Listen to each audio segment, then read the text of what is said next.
He gave them time to heal because his students couldn't deal. This week, an economics professor at Yale gave his students the option of not taking the midterm exam because some of them were all shook up about the election, even before the election had been called for Donald Trump. Students at another Ivy League college, Cornell, never heard of it, held a cry-in on the quad. University of Kansas. Wow, man.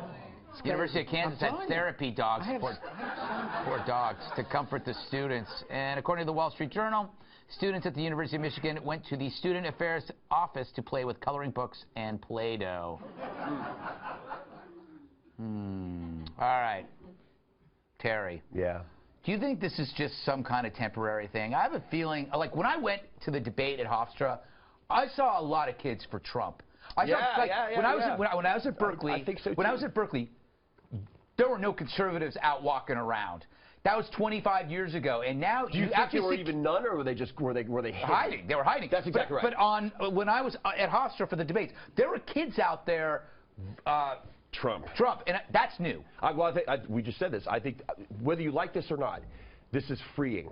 And freedom is always a scary thing, right? Because freedom is not guaranteed. But now you actually can be, you should be able to be on campus. And I mean, like, that's one of the best places you should be able to do it. And think about how clamped down it's been. Yeah, and stifling.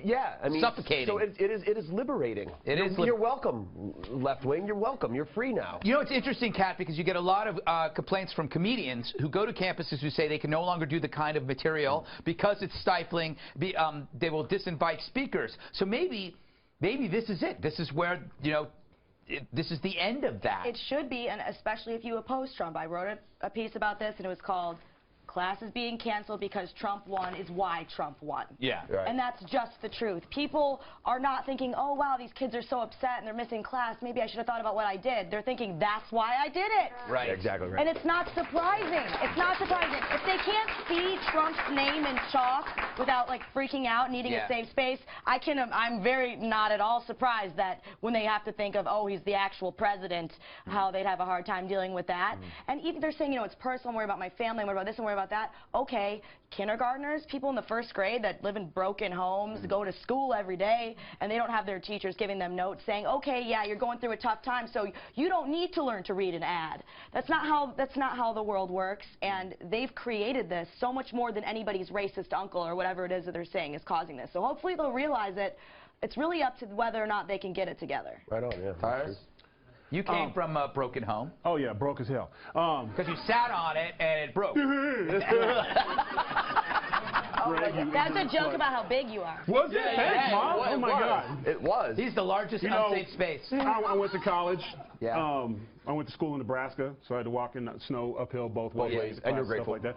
I think it's not so much the kids, that the college kids or whatever. I think and there was a great wrestling coach. His name was Arn Anderson of the Four Horsemen. Maybe you've heard of him. He had a great saying for what was wrong with colleges, especially elite colleges like Yale and the professors like that. I believe the word he was used was the of these people.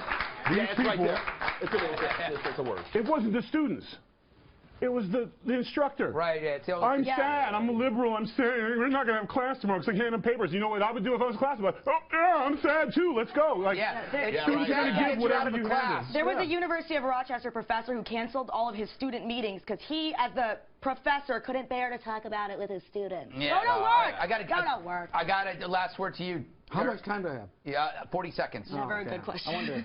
What? Mom, you're 99 years old. You're beautiful. Think Ingrid Bergman. Every morning in my life when I was living, I woke up to breakfast. I came home to dinner. She mended. She patched my clothes.